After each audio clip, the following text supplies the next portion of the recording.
โยเนาะเห็นระบบปะโบ้งเลยเน็บขี้แลเลยไปไหมเลยเอาลูกไปน้ำกระตุกน้ำมันเป็นตะเย่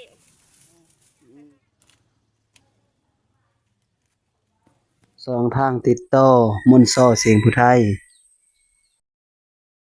ขอกราบทักทายสบายดีและสวัสดีพ่อแม่พี่น้องสุขุสุขคนมื้อนี้ขอกะสิไปหาหนูหน้าเบิ่งอีกสักคนสักคนมื้อนี้ก็ดีเพราะว่าขอบ่ได้ไปได้2 มื้อแล้วทุกคนไปส่งพระธรรมมื้อนี้นะแต่ว่าค่อยก็สิไปหาหนูหน้ามาสักก้อนถ้าว่าทันถ้าบ่ทันแล้วก็บ่ได้ไปหาหนูหน้าสักก้อนมันต้นเพิ่งพุ่นแหละไปนำกันเลยทุกคนตอนนี้ค่อยก็มาฮอดเฮิรนหนูหน้าเลยแต่ว่าบ่เห็นสงสัยแล้วสงสัยไปหากินอีแล้วอัดประตูย่างดีหนูหน้าไปทางเลอเด้ทุกคนบ่เห็นแล้วติบเข้าเสือยังตั้งอยู่นี่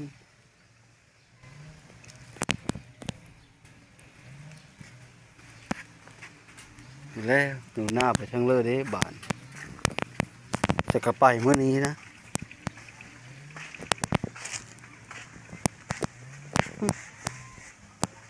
ไปทางเลอเนาะบ่เห็นเลยข้าเลยบ่เห็นหนูหน้าเลยทุกคนไปทางเลอนี่หน้าไฟพยังอยู่ควันกุมๆอยู่ตู่ข้างนั้นข้างนี้ไปทางเลยเนาะไปหาถามเขาบอกโดงก่อนจ้ะ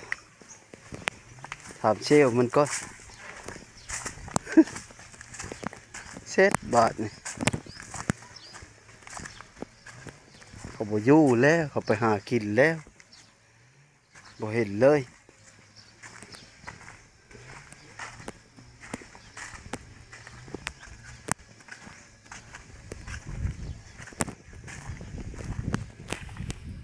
มาเฮิรนหนูหน้าผมบ่เห็นหนูหน้าทุกคนจักไปทางเลิกก็ขึ้นรถอีแลไปนํหาทางเลิกก่อนไปทำนั่นก็จะไปหาลูกใหม่นะทุกคนยันไปเลาะโห้ยแถวนั้นแหละเมื่อกี้นี่เพิ่นค่อยมาเพิ่นเห็นมาเลยทุกคนเขากลับมาอีกอยู่สิเลย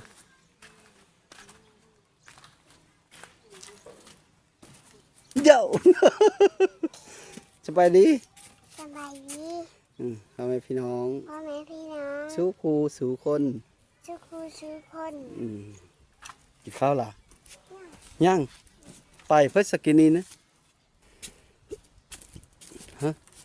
ไปเพื่อกินนี่ไปหาลับมี่ไปเพื่อว่าหาลับมี่ไปหาลับมี่ได้ปะอ๋อมันเป็นแล้วจะไม่ได้ไปหาลับเอาบ่ว่าเราต้มพี่ละใช่นั้นต้มหอยตบกีนั่นแหละต้มหอยกับต้มหอยโขกต้มหอยคมว่านนี้ไปเพราะว่าวันนี้นะไปช้อนกุ้งไปช้อนกุ้งได้บ่ได้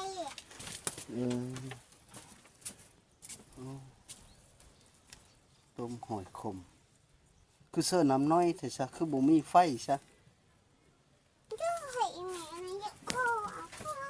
โคพี่ละหอยมีแต่ตำแจ่วเชื่อแล้วก็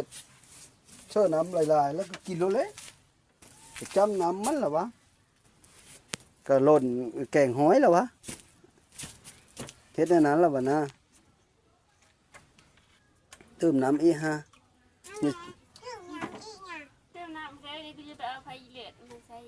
นี่ก็เติมอีฉะนั้นน้ำสิแห้งปะฮะชอบไปอภัยเลิศอีเนี่ยนะจังไม่นี่เนี่ยมันแล้วว่ามาคิดนะมดเด้เมื่อล่ะเป็นได้จ้ะมาผมเห็นคนเห็นแต่อัดหันอัดเฮิรนยังดีฟ้านี่ก็อัดฟ้านี่ก็อัดเสื้อโคมใส่อยู่บ่ฮะ ตัวนี้ อืม เอาไว้ดี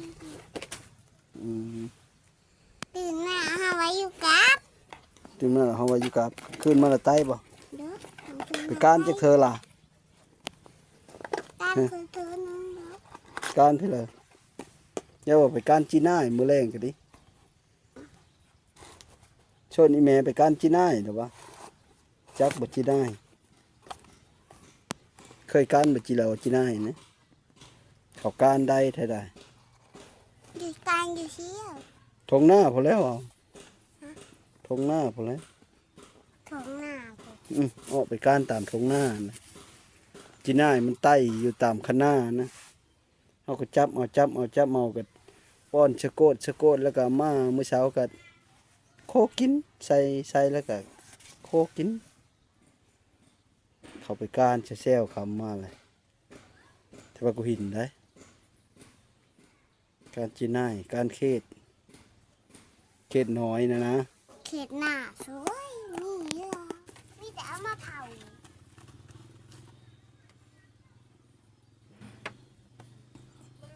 บุลูกช้ เยอะ ำเป้าเฮาแล้วแหละเป้าเฮา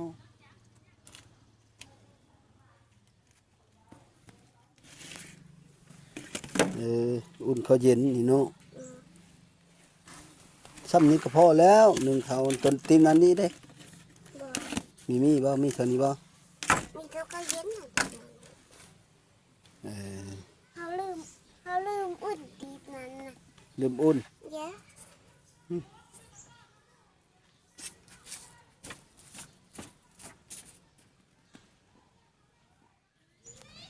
เอามาหมดห้าเลยบ่มาปลูกเลยเนาะโอ้ มามืดหะเอามาลกมาปลูกไว้เลย เอาพออีเลิศมาเสื้อแกงหอยเอามาหมดห้าเอามาปลูกเพื่อว่านี่ไฟควันกุมมันเลยเด้เนาะ นั่นแหละ คืนนี้กินข้าวเพื่อคืน กินข้าวกับกุ้งขอกุ้ง ได้จบเจอไปว่านนี้นะ เยอะ โอ้ยนึกว่าเอาการไปอันดินนำส่งไปนะไปท่ายเขาส่งไปทบพระทรายนะเขาไปทบพระทรายว่านนี้ก็เจดีย์ทรายก็เลยมีได้มามื้อนี้ก็ยังบ่ได้แล้วนะมื้อนี้ก็ไปส่งพระธรรมเอามาหาโตซะก่อนเมื่อท่านก็ไปน้ำเขามีท่านและก็ย่าเอาไปส่งพระธรรมมื้อนี้ได้ไปช้อนโตก็ช้อนบ่ เยอะ ฮะหอยกี้น่ะได้อยู่เชื่อหอยกี้ไม่ได้ฉันได้แต่หอยคมลูกหล่ะ ปุ๊บปุ๊บปุ๊บปุ๊บปุ๊บต่ำแม่ต้องต่ำเอา ไม่ใช่อ่ะแต่จำไม่พูดได้ไหม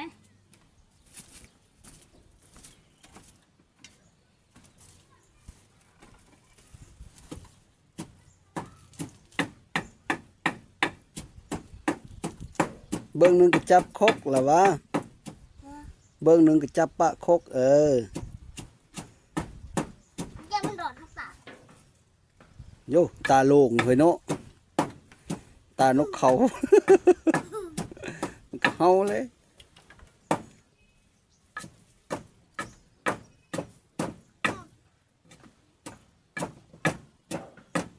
แล้วบ่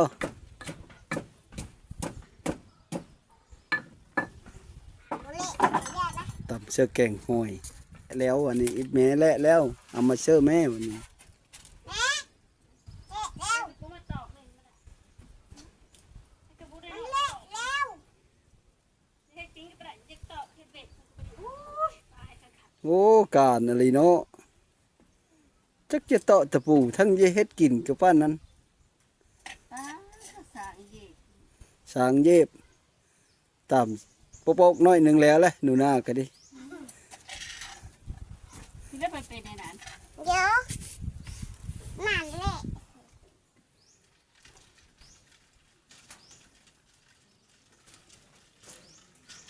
น่ะมันเล เป็นตัวเลือกซื้อเลยกัน ขลุ่นพิลึกเลยขลุ่นมัวแกงห้อย จังนั้นก็หอมนี่ก็นูน่าก็แซ่บแล้วเสิร์ฟเป็นโน่เสิร์ฟไปเลยนี่เนาะ เดี๋ยวเสือเป็นโนผัดบะตำเสือจะเหาะเรือแล้วก็เอาเกลือเสือเท่พอ แซ่บเนาะหนูเลย โตเอ็ดเวทมัน ต้องไม่ได้ ทั้งเยอะเฮ็ดเวะทั้งเยอะเฮ็ดกินการแห้งอะไร ไม่ยังไงนะเอาลงมาถอดทิ้ง นี่นิสัยนิสัย ไม่ใช่ นิสัย เอาไปให้กูได้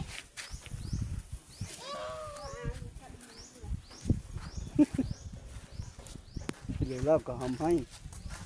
เยอะนั่นนี่โอ้ยเราทิมแล้ว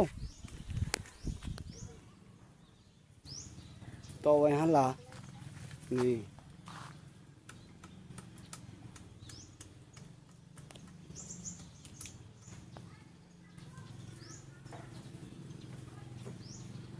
จักเราเฮ็ดเพื่อแล้วทุกคนอ่ะเราจะไปตามเรื่องเล่าเลยเบิ่งไฟหันนะขันฉะนั้นมันมีสุกจักเถอะฮะ แม่ลืมเลยหูไฟโปะนั่นน่ะเป็นตะเงียดเป็นมาลับเลยเนาะ นี่ ไม่ใช่ที่ยันเป็นตะเงียดไฟไหม้เด้แต่เย็นน้อยจากนั้นไว้จะกินเขาลุงเลยเด้ อ้าวได้ไปเย็นอีบ่าวานนี่นะไปไหมเลย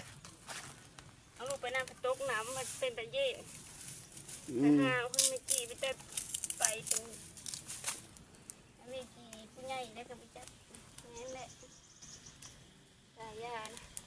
ไม่เลย หาเป็นเรียนเป็นผู้ใหญ่อีกหาทางเป็นผู้น้อยมาต่อยเป็นผู้ใหญ่ผู้น้องใช้อีก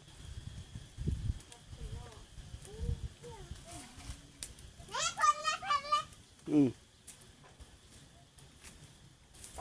มันนี่เพิ่นโอ้ไล่โต๊ะมันนี่บัดได้คือเดี๋ยวก็ไปโต๊ะมัน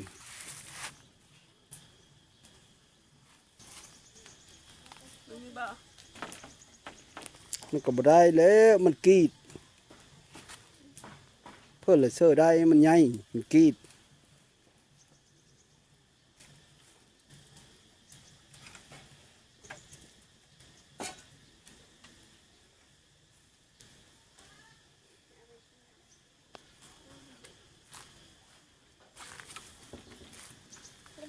นะเอามาแล้วเพิ่นมีปุ๊ผักกระพูก็ดิ ที่ได้ละเสียง นี่ลายเนี่ยจะเฮ็ดก็ได้โอ๊ยน่าค่อยเหลียวไปเหลียวมาเห็นอยู่นี่ผักกระพูนะ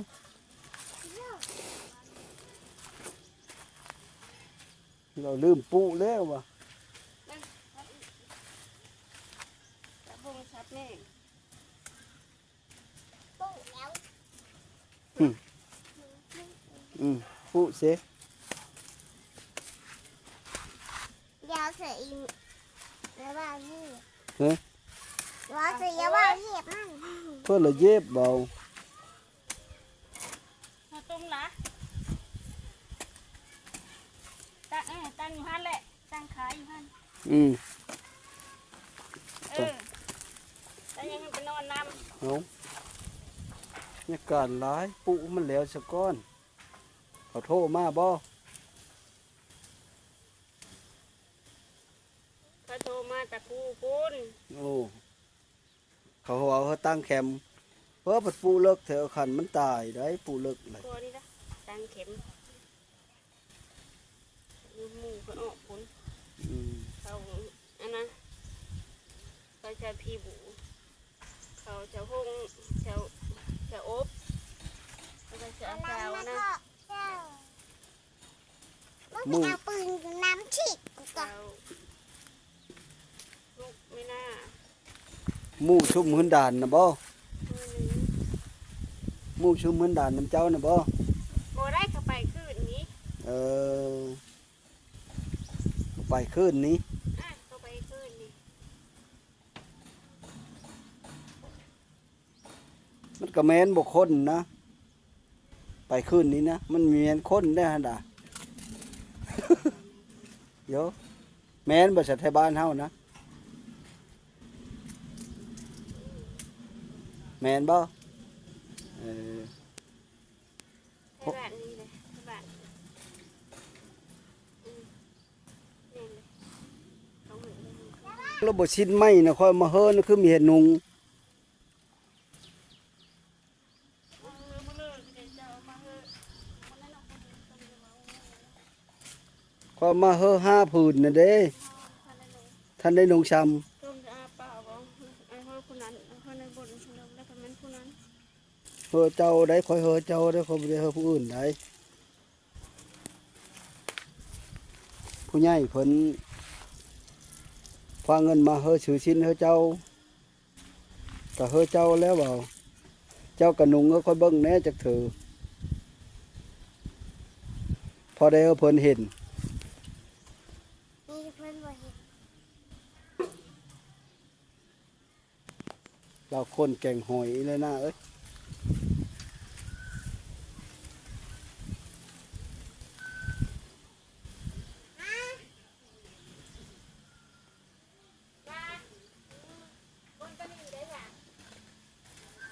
มาหาหนีไว้อะ พี่เลิศนะกลับพี่เลิศ เอาแดงกัน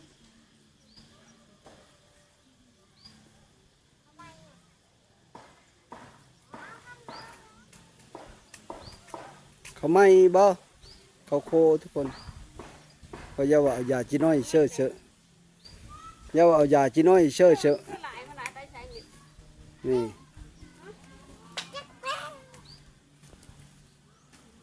จัก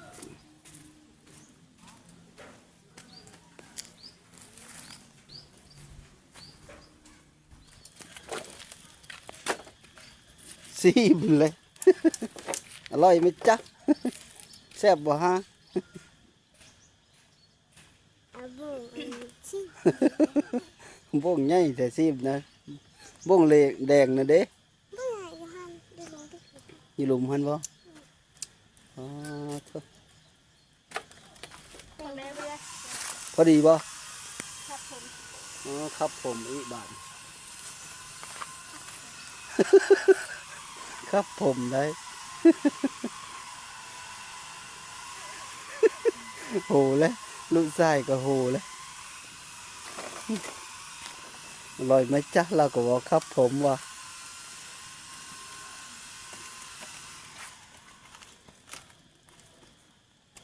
แกงหอยเนาะ อีแหละพดอีแหละ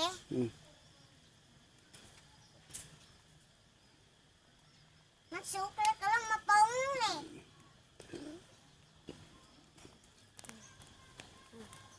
อันนั้นมาอันป่งหม้อนี่มามือหน้าค่อยจะเอามาเฮิบประเดะนะคันเจ้ามีบ่ประเดะชมนะฮะประเดะตูงเลยซะ เห็ดดูนี่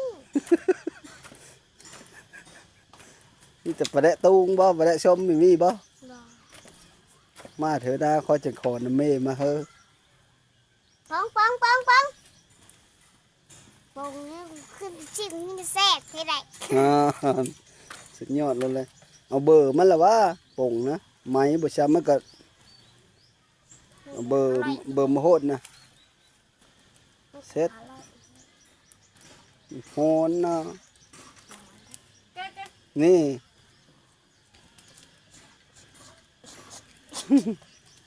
จัดไปบาทนี่ตักเลย ไม่เต่งไม่เต่ง เพิ่นละว่าบ่กินอยู่นี่ก็ได้มันจะไม่ได้ย้ายไปย้ายมา นะคนกินข้าว ฮะ หัวข้าว กินเลยกินเลย บอกกินมาแต่เฮิร์นได้ กินมาแตะเฮิรนแล้ว อาหารกะโลมีนะบ่าวกินกินดิบ่ได้ลืนกันดอกโดแล้วบ่ก็ยังแกงหอย ได้มาช้อนค่ะ เมืองลาวก็บ่ได้ไปการเด่นมัน เดี๋ยวว่ามีขาบางที ตัวนี้ก็เอาไปดังไฟได้หนูนะ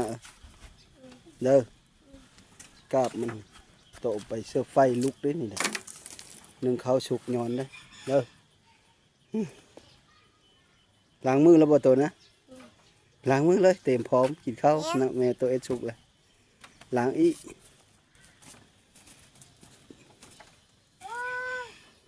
จองตกกระดินจองตกกระดินยุบรถ บ้าเด็ด ตกบินเลย ถ้าเอ็ดอันนี้แหละจะว่าว่าเดียว นั่นมันจังเตะนะ เด็ด ติบเข้า เที่ยวเลย อืมอย่านึ่งหลายเด้อประหยัดกินได้มันบ่กุ้มกินได้เขานั่นแหละในมันน่ะคันในมันนี่นะ หัวประชุดกระบุก ต้มกินในมะโหดคือกินในมะหมี่นี่ได้หันต้มสุกเลย นี่ลืมเขาผ่า ฮะ ไม่ อันนั้นแหละ บ้องระดับมันเลย ลืมโบ้งบ่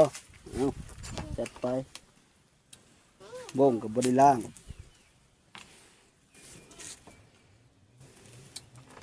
จักมันกินเพลคืนนี่เข้ากับแกงหอยซีมึงดูหันลองมึงดูคำทำอิดสุดยอดบ่ฮะเป็นได้จางเข้มพอดีเปี้ยพอดีเปี้ยบ่ สีเพชร สีเพชรเอาเลยแม่ตัวคือสูดดูดเถอะซะ อ้าวคือบ่หายใจมันยังไงล่ะ ไม่กินไม่กิน นี่ลืมมาจิ้มเลยน่ะโอ้ หาเราไม่กิน อืมกินแกงหอย โอ้ย น่ะอันบ้าวหนูหน้ากินข้าวกับพี่แล้วกินข้าวกับแกงหอย ผู้สาวมีค่อยจักเธอ เหมือนวันน่ะ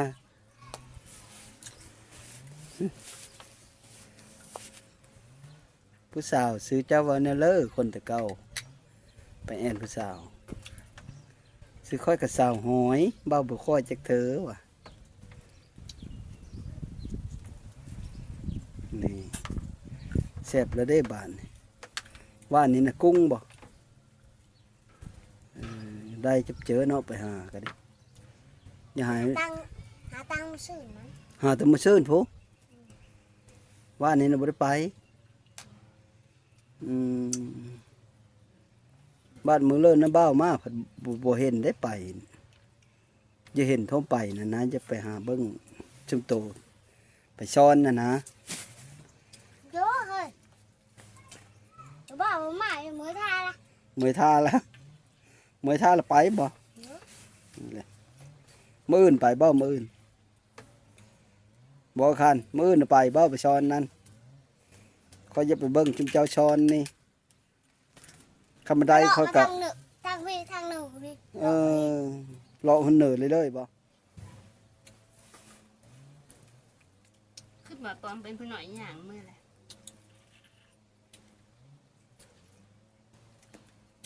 เพื่อปลอมนะ เจ้า มีเป็นได้ค่อยปลอมตัวบ่เป็นได้ พ่อคนในเพื่อนนี่นี่กระดูกมังวัน หอนเด็ก พอเจ้าบ่อยู่เดอเฮิรนนี่ พอจะปลอมตัววัน ว่านี่เขาบ่ได้มาได้ พอจะเป็นทำทั้งกระดูก โอ้ตาเพิ่นว่าพอเจ้านะ จะอายผิวอยู่ปุ๊บ บ่คันพอเจ้าน่ะซื้อนั่นเลยพอเจ้าน่ะซื้อนั่นเลย พอในนี้น่ะ พอหลีนั่นแหละพอเจ้านั่น ตายโดนดินหายสามนี่วิตา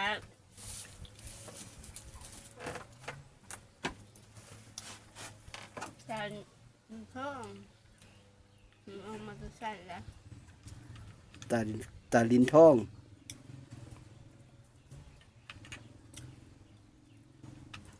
แซ่บจิบเจอเนาะแกงหอยก็ดิ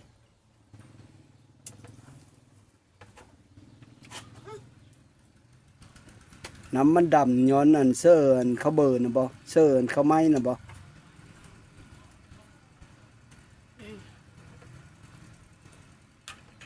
นี่แหละ เยอะเขาเริ่มมีปิงกะกินแม่ แซ่บปวดละคางเลยแผ่นซีดีคางบ่นะ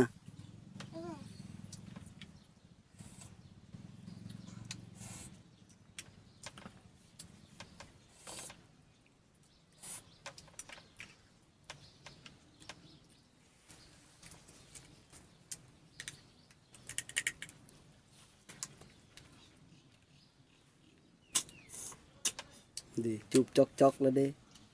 แซ่บแล้วเด้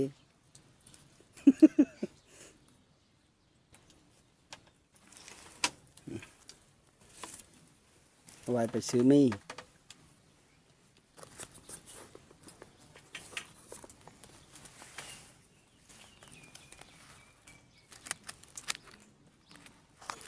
อายุขอมันเห่าก็เบิด ตื้มเฮ้ยยำมีจุบ3ห่อเด้อ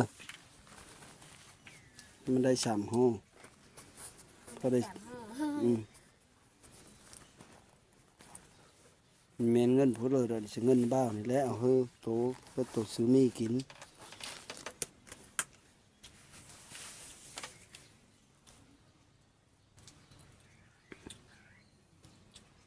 บอกเงินแม่จะดีกับบ่แม่นบอก บ่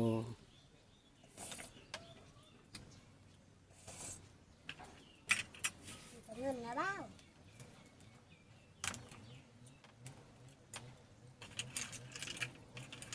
ยาน้ำแข็งคือ ให้ไว้ มาแล้วเรากินข้าวแล้วเราไปซื้อรถเด้อซื้อมีนะมาไว้ยันตัวจะซื้อแนวอื่นเลยมาแล้วบัดเยอะแห้งแล้วบาดจะกินมีแห้งแล้วบาดทำอิดว่าบ่เยอะกินข้าวอิ่มแล้วตัวมีแล้วล่ะเยอะย่ำเลิกกับโลกินนะนี่คำมึงใหญ่ดึกเฮาโลด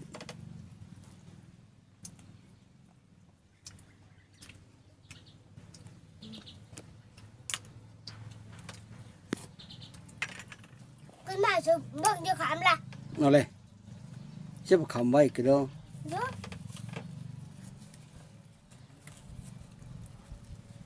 โซนเอาหลายๆผัด มันจะขำไว้ล่ะ น้าเอาเสื้อติดเข้านี่เอาเสื้อนี่เออ บานขึ้นมาเมื่อเช้ อืม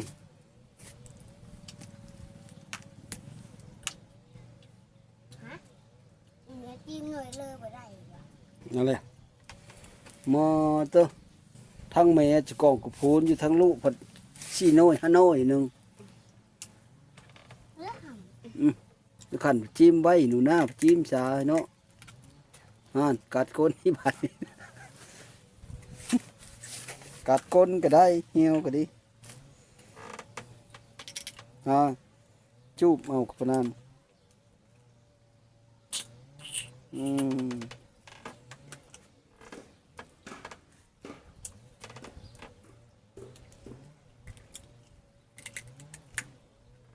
กินข้าวแซ่บมื้อนี้เนาะขันเนาะอันกินแซ่บหรือแซ่บกำมะกระถินพร้อมนี่ กางอะไร กลางเรื่องขี้หอยเฮาเลย ออกอ่ะ เกตมันเนาะ มันเอ้ยมันเกลือเอ้ย เกตหอยติดเหอะเลยน่ะ มันเกลือในขี้กระตัว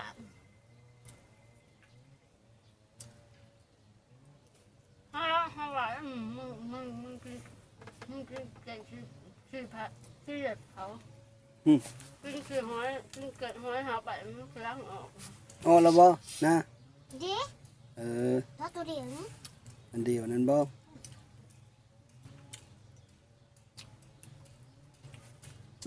หน้าสู้นั่นนี่แบบเห็นเถอะ เออมันเฮาน้ำเนาะ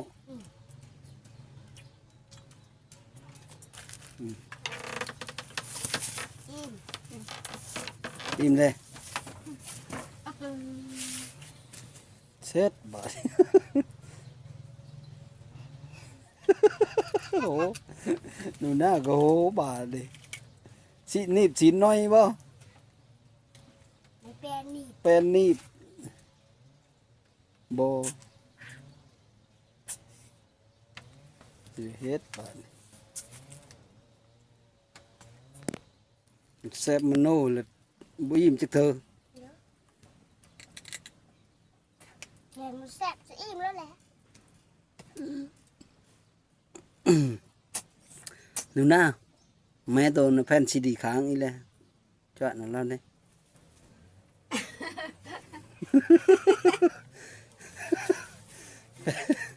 แผ่นซีดีค้างเลยไม่ได้เด้นี่กินน้ำกับค้าง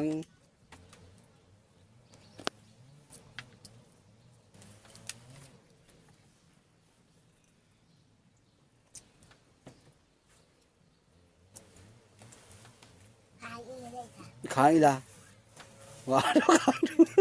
ค้างดูค้างดันก็ได้ชเนาะเพราะอันหาน้ำมันลามายอดแล้วเด้ น้ำมันเรียวอะน้ำมันหยิบจักนะมายอดเชื้อมันแผ่นซีดีค้างดูโพด เอาไปนี่มันบ่พอดีกันไอ้กิน อืม ใส่ กินแล้วแม่กับปูน้อยนะเห็นว่ากับปูน้อยนะกอบกอบกอบรถย้ำหมดทั้งอ่องทั้งอ่างรถหล้อมเลยเอาแข็งเอาอันนั้นเอากันเนาะย้ำหมดทั้งอ่องมาแล้วเลยปูน้อยชำนาญเชื่อ กูจานมันกลาง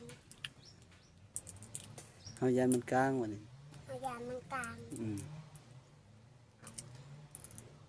มันบุกกลางแล้วมันพ่อยแต่ย้ำพ่อยหมดเลยหน้าตัวนั้นก็ดิซ้ำกันกับกุ้งนั่นแหละ เนี่ยกู เลย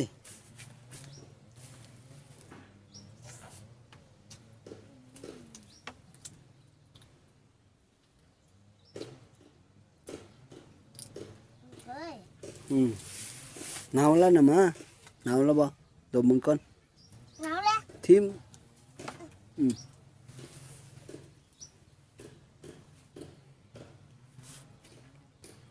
มันหนาวสกิน เนี่ยมันหนาวแล้ว ตัวหนาวก็มีโยหามาแต่มื้อซื่นบ่หรือว่านนี้ ว่า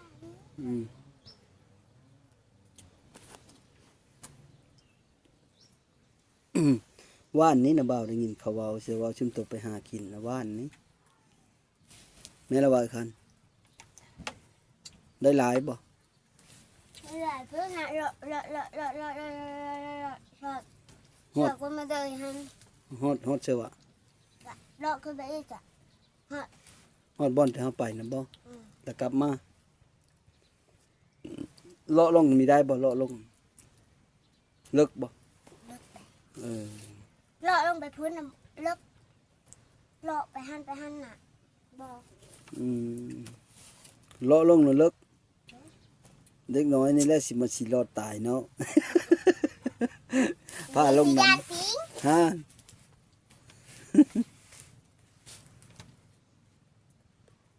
อัน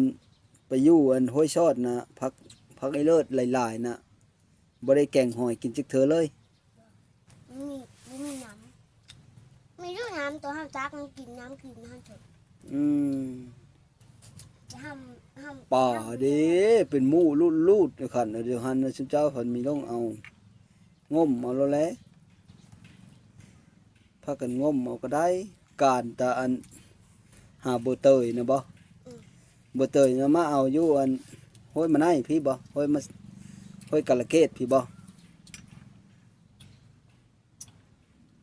มาจอกมันไม่ได้ยินติเสียงแมลงมามันหอนเช่นะ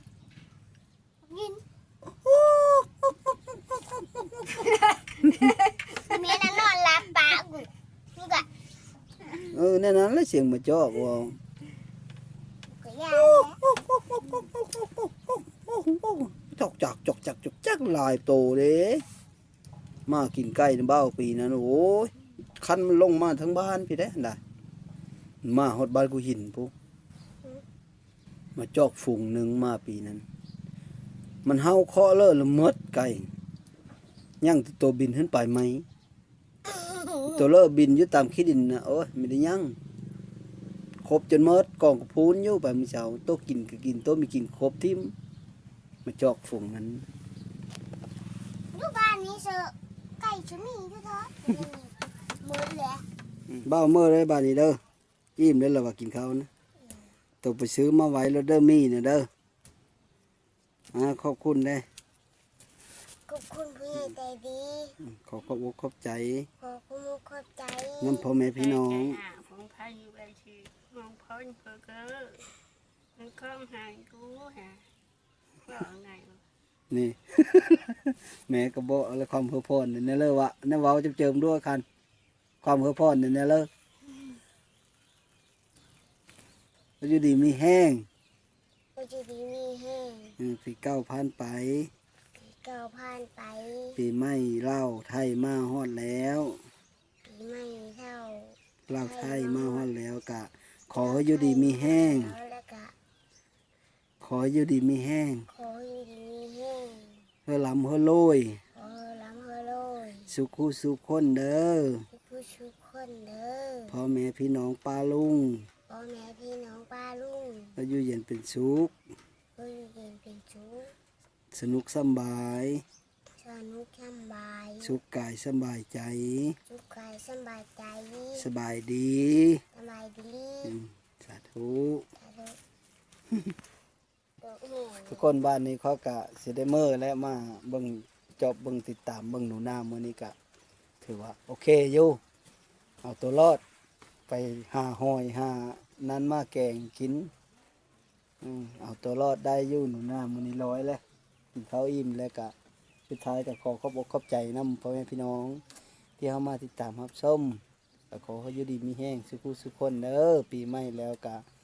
เพิ่มมีแต่นอนหลับฝันดีเพิ่ถือรางวัลที่หนึ่งเด้อ เพื่อเลยแต่ละคนกะเ